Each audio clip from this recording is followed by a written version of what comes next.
Do you have anything, like, is there something like that we can do for ourselves, for someone watching, if they find themselves, wow, I always seem to go into this funk, or I always seem to get myself into this state. Is there a way that we can break our own patterns that can be helpful? There is. I think the first step is the awareness that it is a pattern, that it is not you. It's really hard to change yourself. It's easy to change a pattern. But when you've lived a pattern so often, we get the illusion that that's me, that I'm, a person that puts things off, I'm a procrastinator, or I'm, not aggressive, or whatever it is. And we have all these aspects of our life, some of which are more developed than others, but they're in there. So I think being aware of the pattern, it's limited step one, and then step two is breaking it. But people can break their pattern easily. They just don't, not only because they're in it, but because most people have never decided to say, I'm not going to tolerate this in myself anymore. So awareness is step one. Step two is raising the standard and going, this just isn't me. This is not what I stand for. This is not good for my kids. This is not good for my husband or wife. This is not good for the world. It's not good for me. And then putting a line in the sand that says, this ends here now. And then how to break your pattern. There's a million ways to break your pattern. I mean, all lasting change happens in an altered state. See, most of us think of hypnosis, like people say, you can't hypnotize me, and they're usually in a trance when they're telling me that. I don't hypnotize anybody, I de-hypnotize them. We've been hypnotized by our culture to settle for things. We've been hypnotized by our past to think of ourselves as being limited when we're not. And so what I really try to do is I alter people's state, because in an altered state, you'll do it. Just knowing, most of us know what doesn't work and what works. Most of us know when we're screwing up. Most of us know what we should do, but we don't do it.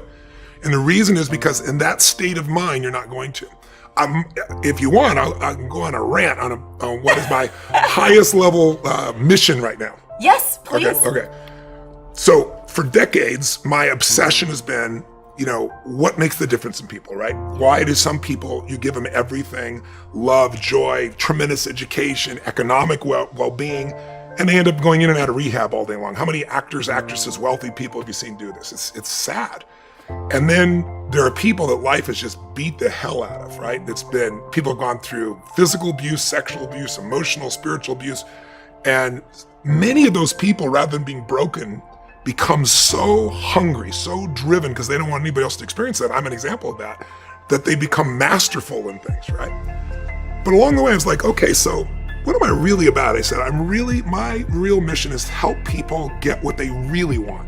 And help them have what I would call, you might say, I want to lose weight, I want to make more money, I want to have a better relationship. But what people really want is an extraordinary life, a magnificent life, which to me is life on your terms. Not Tony's terms, not your friend's terms, not even your spouse's terms. Like, what is going to light you up in this life? And once people know what that is, you need two skills to get there. One I've taught for decades, the science of achievement. And you know me well enough, and I know you well enough, that we both have been obsessive about finding the strategies that can help people get the result they want faster than they ever have. And you're brilliant at it, and I'm really good at it, and we have a lot of friends that are really good at it. But most people can figure that out. We can help them do it faster. And I think that's a great service, and I love being able to do that. And I love knowing answers that can help people so quickly. But it's a science to achieve, meaning if you look around, and I wrote a book, I think about a year ago. I spent 4 years on it, and I wanted to answer the question, how do I help people financially in a world where most people are suffering, especially with the markets in turmoil? And I thought, I don't have those answers. I have some answers. The people with the best answers, the ones you should go. If you want to achieve something, find somebody getting the result you want and model them. Success leaves clues. Go find out, right? My original teacher, Jim Rohn, taught me that. I never forgot it. So I went out and interviewed 50 of the smartest financial people in the world. Everybody from Warren Buffett, Carl Icahn, and I found the common patterns. If you live by these patterns, you'll have more than enough money. You may not be a billionaire, but you'll have more than enough money. If you violate these rules, the science, you're going to have too much month at the end of the money. You're going to be stressed out. Same thing with your body. We're all biochemically unique, but there are rules you and I both know scientifically that if we violate them, our energy drops. If we align, and we're going to have disease, if we align with them, high energy. So that's the science of achievement. Get there quicker. How do you do it? One, obsess about what you want, right? Focus on it continuously. Have so much emotion about it that you take massive action. Keep changing your approach. Model somebody really great. And then with some grace, take some grace too. Yep. Some call it luck. Some call it God. If you do the first 3 steps, that 4th step usually kicks you over. But the more important lesson, and the one that I'm obsessed by getting into people's minds, I really appreciate me planting the seed with everybody. The one that'll change your life more is the art of fulfillment. And say the art of fulfillment, because what will turn you on, excite you, fulfill you is going to be different than this man here, who I know is your friend behind the camera, and this beautiful lady here. It doesn't matter how close we are, we all still are fulfilled by slightly different things. And so, what I really want is, I believe that success without fulfillment is the ultimate failure. And I really want people to be fulfilled even more so, because billionaires, that sounds ridiculous, but they're a dime a dozen. That's an exaggeration, meaning lots of people become billionaires. What's a hell of a lot more rare is someone who loves life every single day and stays happy when it doesn't go their way.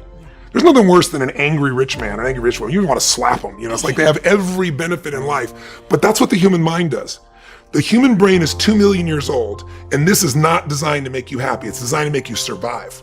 And survival, it does it by fear. So what the brain does is looks for, what do I need to fight or flight from? And so it's always looking for what's wrong.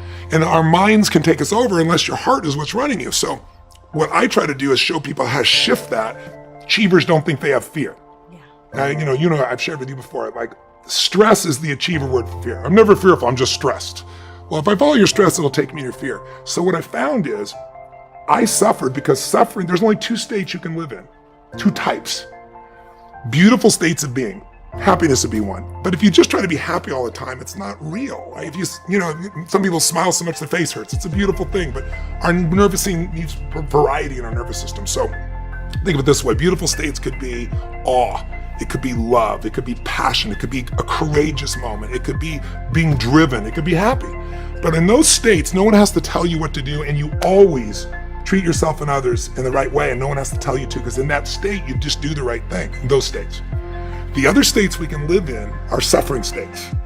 And I have a good friend named Krishnaji. I was in India with him. We were having a discussion. He goes, you talk about peak states and, lousy states. He goes, I look at those as suffering and beautiful states. And I was like, so suffering would be frustration, anger, overwhelm, stress, worry, loneliness, depression. There's a range of them. And I wasn't depressed, but I'd be, of course, pissed off or frustrated, overwhelmed at times. And that's part of life. Right. Here's what I believe today. That's not part of life. That's the mind.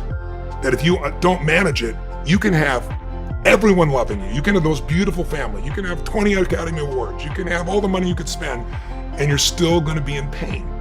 So my invitation to those viewers that are watching us, and to you as a dear friend, is to raise the bar on what we call suffering, so you see it for what it is, and to realize that you can free yourself from it. And it's not some ethereal, spiritual thing from India to do that. It's just, I think life is too short to suffer.